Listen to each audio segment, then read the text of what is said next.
Hi guys, welcome to As Simple as Possible. In this video, we are going to discuss some important sections of the chapter registration under GST. Section 25 provides that person who is liable for registration has to submit an application within 30 days of getting liable for registration. And if he does that, then the effective date will be the date on which he was liable for registration. In case of Section 31, every registered person who has been granted registration with effect from a date earlier than date of issue of certificate of registration, he has the power of issuing revised tax invoices. Revised tax invoices are issued from effective date of registration till the date of issuance of certificate of registration.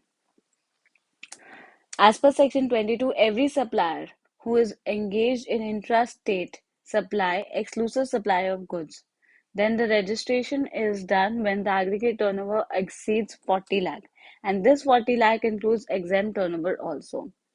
Please note that here, when he is doing exempt turnover supply, in that case, it does not require registration.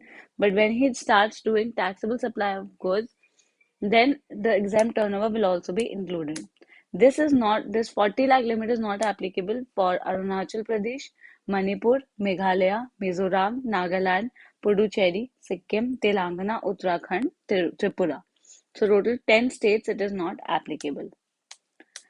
As per Section 18(1)(a), person who has applied for registration within 30 days from the date on which he becomes liable to registration and he has been granted shall be entitled to take credit of input tax in respect of inputs held in stock and inputs containing semi-finished and finished goods held in stock on the day immediately preceding the date from which he becomes liable to pay tax.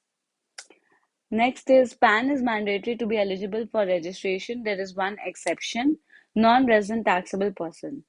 For non-resident taxable person, a self-attested copy of valid passport is required along with an application signed by the authorized signatory. Authorized signatory has to be with Indian resident with PAN, and he also must submit an application which is given under the Act. Time limit for decision of online registration for the proper officer is 3 working days. If any deficiency is found, then the applicant gets 7 days, and after that, again, the applicant gets 7 days. Again, the proper officer gets 7 days.